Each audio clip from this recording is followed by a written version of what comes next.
2025 তোমাদের বাংলা পরীক্ষা শেষ হয়েছে আর আজকে শেষ হয়ে গেল তোমাদের ইংরেজি পরীক্ষা। এরপর কিন্তু তোমাদের যে পরীক্ষা রয়েছে 15ই ফেব্রুয়ারি, সেটা হচ্ছে অঙ্ক অর্থাৎ ম্যাথামেটিক্স।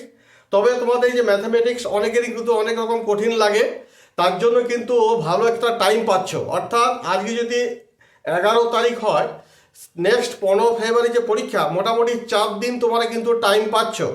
তাই যাই হোক, এই 4 দিনে যদি তোমরা ভালো মতো যদি অঙ্ক যদি প্র্যাকটিস করো, তাহলে কিন্তু সবারই পক্ষে কিন্তু অঙ্ক একটা ইজি হয়ে উঠবে। আজকে তোমাদের কতকগুলো সাজেশন করে দেবো, উপপাদ্য, সংপাদ্য এবং প্রয়োগ। আশা করি এইগুলো যদি তোমরা প্র্যাকটিস করো, তাহলে কিন্তু এই 2025-এ তোমাদের কমন পাওয়ার কিন্তু প্রবল সম্ভাবনা রয়েছে। তো কোন কোন উপপাদ্যগুলি ভেরি ভেরি ইম্পর্টেন্ট, আসার সম্ভাবনা প্রবল, এবং প্রয়োগ, আর একটা হচ্ছে তোমার ধরো সংপাদ্য, সেগুলো নিয়ে আজকে আলোচনা করব। এইগুলো কিন্তু তোমরা এই 4 দিন ধরে প্র্যাকটিস করো, দেখবে এর মধ্য থেকে আমি আশা করছি ব্যক্তিগতভাবে যে তোমরা কিন্তু কমন পেয়ে যাবে। তার আগে বলি, যারা এই ভিডিওটি দেখছো, এই সবেমাত্র বাংলা আর ইংরেজি পরীক্ষা দিয়ে আবার ভিডিও দেখতে শুরু করেছো, যদি আমার এই ভিডিওটি দেখে থাকো তাহলে অবশ্যই কিন্তু একটা সাবস্ক্রাইব এবং লাইক করে দিও। কারণ তোমাদের যে পরীক্ষাগুলো চলছে, তার আগে যে কোনো সাবজেক্টে হয়তো এখনো বাকি আছে, ইতিহাস, ভূগোল, বিজ্ঞান, এগুলো প্রত্যেকটা কিন্তু মেন কোশ্চেনগুলো বলে দেবো, সেগুলো তোমরা দেখতে পারবে। তাই যাই হোক, চ্যানেলটিকে সাবস্ক্রাইব কিন্তু অবশ্যই করে দিও, আর পাশে থাকা বেল আইকনটিকে প্রেস করতে একেবারে ভুলো না। তাহলে চলো, উপপাদ্য কোন কোনগুলো ভেরি ভেরি ইম্পর্টেন্ট সেটি আলোচনা করি। দেখো, প্রথমত উপপাদ্য হচ্ছে এই যে উপপাদ্য 34, 38, 41, 49 এবং 50। এই পাঁচটা যদি উপপাদ্য তোমরা যদি করো, নিঃসন্দেহে আমি বলতে পারি এইখান থেকেই কিন্তু তোমরা কমন পেয়ে যাবে। দেখো, 34 নম্বর উপপাদ্যে যেটা আছে, কোনো বৃত্তের একটি বৃত্তচাপের দ্বারা গঠিত সমুখ কেন্দ্রস্থ কোণ ওই চাপের দ্বারা গঠিত যে কোনো বৃত্তস্থ কোণের দ্বিগুণ। এটা কিন্তু উপপাদ্য 34 আছে, এইটা কিন্তু ভালো করে করবে। উপপাদ্য 38-এ যেটা আছে, সেটা হচ্ছে বৃত্তস্থ চতুর্ভুজের বিপরীত কোণগুলি পরস্পর সম্পূরক। এটাও কিন্তু করে নিও, ভেরি ভেরি ইম্পর্টেন্ট। এইবার তোমাদের যে উপপাদ্য যেটা বলেছি 41-তে দেখো কি আছে, বৃত্তের বহিস্তর কোনো বিন্দু থেকে যে দুটি স্পর্শক অঙ্কন করা যায়, তাদের স্পর্শ বিন্দু দুটি সঙ্গে বহিস্তর বিন্দু সংযোজক সরল রেখাংশ দুটি দৈর্ঘ্যের সমান এবং তারা কেন্দ্রের সমান কোণ উৎপন্ন করে, এই উপপাদ্যটা করবে। আর এইখানে যেটা বলবো 49 এবং 50, এই দুটো উপপাদ্য কিন্তু একদম মাস্ট করবে, কারণ এইখানে হচ্ছে পিথাগোরাসের উপপাদ্য। দেখো, উপপাদ্য হচ্ছে 49, এটা হচ্ছে পিথাগোরাসের উপপাদ্য, এইটা করে নেবে।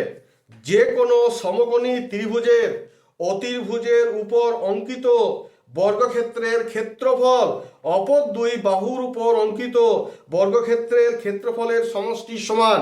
এই পিথাগোরাসের এই যে উপপাদ্য দিলাম, এটা কিন্তু very very very very important, এটা কিন্তু করে যেও। আরেকটা যেটা বলছি, উপপাদ্য হচ্ছে 50, এইটা দেখো, এটা কিন্তু খুব ইম্পর্টেন্ট। এটা হচ্ছে পিথাগোরাসের উপপাদ্যের বিপরীত উপপাদ্য, এটাও কিন্তু করে নিও। যে কোনো ত্রিভুজের একটি বাহুর উপর অঙ্কিত বর্গক্ষেত্রের ক্ষেত্রফল অপর দুই বাহুর উপর অঙ্কিত বর্গক্ষেত্রদ্বয়ের ক্ষেত্রফলের সমষ্টি সমান হলে প্রথম বাহুর বিপরীত কোণটি সমকোণ হবে। তাহলে পিথাগোরাসের যে একটা বলে, একটা পিথাগোরাসের যে উপপাদ্য, আর একটা পিথাগোরাসের উপপাদ্যের বিপরীত যে উপপাদ্য, এই দুটি অর্থাৎ উপপাদ্য 49 এবং 50 একদম মাস্ট কিন্তু ভালো করে নাও। তাহলে তোমাদের যে উপপাদ্যগুলো বললাম, উপপাদ্য 34, 38, 41, 49, 50, এর মধ্য থেকে আশা করছি এবং তোমরা কিন্তু একটা কমন পাবেই। অতএব এইগুলো একটু ভালো করে নাও।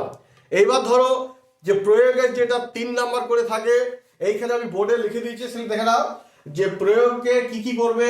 পাতা 208-এর 1 নাম্বার, 4 নাম্বার, 5 নাম্বার করে নিও। পাতা 216, 14 এবং 17টা করে নিও।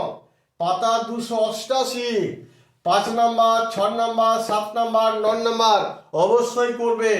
এবং পাতা 289, 4, 11, 13 যেখানে কোষে দেখি 22 আছে, এগুলো কিন্তু অবশ্যই প্র্যাকটিস করবে। প্রয়োগ থেকে 3 নম্বর থাকে। আশা করি এগুলো যদি তোমরা প্র্যাকটিস করো, প্রয়োগ থেকে কিন্তু তোমরা কমন পেয়ে যাবে। এইবার আমি তোমাদের বলি, সংপাদ্য দুটো দিচ্ছি, দুটোর মধ্যে একটা একদম অবধারিত কমন পাবে। তবু আমি বলে দেবো সংপাদ্য কোনটা করলে ভালো হয় সেটা বলে দেবো। যেমন 1 নম্বর যে সংপাদ্যটা তোমাদের বলবো সেটা হচ্ছে, দেখো ABC একটি ত্রিভুজ অঙ্কন করো যার BC সমান 6 সেমি, ACA সমান 5.5 সেমি এবং AB সমান 4.5 সেমি। ত্রিভুজ ABC এর অন্তবৃত্ত অঙ্কন করো। এটা যদিও আঁকার ক্ষেত্রে খুব নিখুঁতভাবে আঁকতে হবে, আঁকা কিন্তু খুব কঠিন।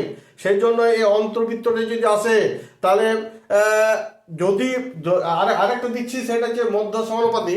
যদি মধ্য সমানুপাতি না থাকে অন্তর্বৃত্তটা যদি আসে তাহলে করতে হবে, কিন্তু আঁকা কিন্তু কঠিন। আর যদি সময় এটা যদি মধ্য সমানুপাতিটা যদি চলে আসে, যেমন এখানে লেখা আছে আয়তক্ষেত্রের সমান ক্ষেত্রফল বিশিষ্ট একটি বর্গক্ষেত্র অঙ্কন করো। বুঝতে পারলে? বা এটাকে হয়তো আবার হতে পারে 4 সেমি 3 সেমি দৈর্ঘ্যের সরল রেখাংশ দুটি মধ্য সমানুপাতিক অঙ্কন করো। তবে আমার মতে বলে অন্তর্বৃত্ত কোন একটা নিখুঁতভাবে মানে আঁকতে হয়, যদি না মেল হয় তাহলে খুব মুশকিল আছে আঁকার সময়।